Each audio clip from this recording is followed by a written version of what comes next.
ബി.ജെ.പിയുടെ ഒരു ക്യാമ്പയിൻ ഉണ്ടായിരുന്നു 2014 രാഷ്ട്രീയ എതിരാളികളെ ഭയങ്കരമായി അധിക്ഷേപിക്കുന്ന ഒരു ക്യാമ്പയിൻ ഉണ്ടായിരുന്നു. അത് മുഖ്യമന്ത്രി അത് വിളിക്കി. കാരണം ബി.ജെ.പി അദ്ദേഹത്തെ കളിയാക്കി പരിഹസിച്ച് വിളിക്കുന്ന പേരാണ്. ഇപ്പൊ പിണറായി വിജയൻ മോഡിയുടെ തോളിൽ കൈയിട്ടിട്ട് രാഹുൽ ഗാന്ധി അത് വിളിക്കട്ടെ. അപ്പൊ കേരളത്തിലെ ജനങ്ങൾക്ക് മനസ്സിലാവുമല്ലോ അദ്ദേഹം ആരാണെന്ന്. അദ്ദേഹം മോഡിയുടെ മൗത്ത് പീസാണെന്ന് ഞാൻ പറഞ്ഞത് അതുകൊണ്ട് തന്നെയാണ്. മോഡിയുടെ മൗത്ത് പീസാണ്. അദ്ദേഹത്തിന്റെ ശത്രു രാഹുൽ ഗാന്ധിയും കോൺഗ്രസുമാണ്. ഞാൻ ഒറ്റ ചോദ്യം ചോദിക്കുന്നുള്ളൂ. ഈ ന്യൂനപക്ഷ വോട്ട് കിട്ടാൻ വേണ്ടിയിട്ടാണല്ലോ ഈ നാടകം മുഴുവൻ ഈ പിണറായി വിജയൻ 35 ദിവസമായിട്ട് കാണിക്കുന്നത്. അവരെന്താ പ്രബുദ്ധരായിട്ടുള്ള ആളുകളല്ലേ കേരളത്തിലെ ആളുകൾ? ഞാൻ ചോദിക്കുന്നു, വർഗീയ ഫാസിസ്റ്റ് ഭരണകൂടത്തെ താഴെ ഇറക്കാൻ വേണ്ടിയിട്ടുള്ള പൊളിറ്റിക്കൽ പ്ലാറ്റ്ഫോമാണ് ഇന്ത്യ മുന്നണി. ആ ഇന്ത്യ മുന്നണി മൈനസ് കോൺഗ്രസ്.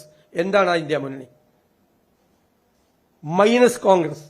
കോൺഗ്രസിലേക്ക് എന്ത് പൊളിറ്റിക്കൽ പ്ലാറ്റ്ഫോം, എന്ത് മുന്നണി? അതൊക്കെ മനസ്സിലാക്കാനുള്ള സാമാന്യ ബുദ്ധി കേരളത്തിലെ എല്ലാ രാജ്യത്തെ ജനങ്ങൾക്ക് മുഴുവനുണ്ട്. കോൺഗ്രസാണ് എല്ലാവരുടെയും പ്രതീക്ഷ. രാഹുൽ ഗാന്ധിയാണ് അവരുടെ ഹോപ്പ്. വിട്ടുവീഴ്ചയില്ലാത്ത പോരാടുന്ന ഒരാൾ. അപ്പൊ പറയണം, ബി.ജെ.പി ഏറ്റവും കൂടുതൽ രാജ്യത്ത് എല്ലായിടത്തും അധിക്ഷേപിക്കുന്നത് രാഹുൽ ഗാന്ധിയാണ്.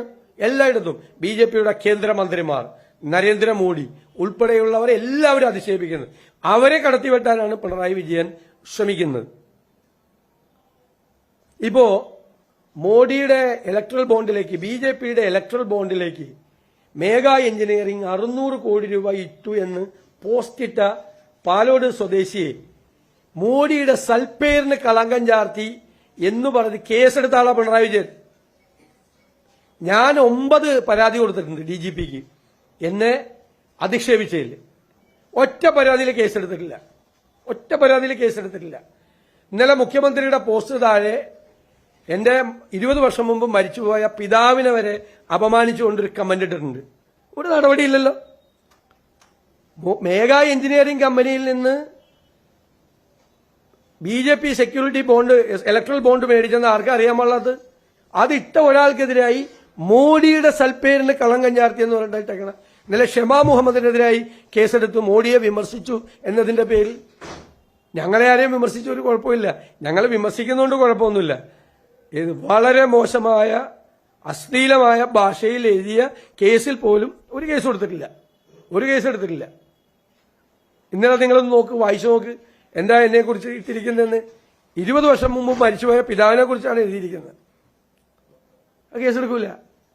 അപ്പൊ അത് മോഡിയെ സന്തോഷിപ്പിക്കാൻ വേണ്ടിയിട്ടാണ്. മോഡിയുടെ സൽപ്പേരിന് കളങ്കം ചാർത്തിയെന്ന്, ഇലക്ട്രൽ ബോണ്ടിൽ കാശ് മേടിച്ചത്. അപ്പൊ ഒന്നും വിമർശിക്കാൻ പാടില്ല, മോഡിയെ വിമർശിക്കാൻ പാടില്ല. ആ ഒരു രീതിയിലേക്കാണ് കാര്യങ്ങൾ പോകുന്നത്.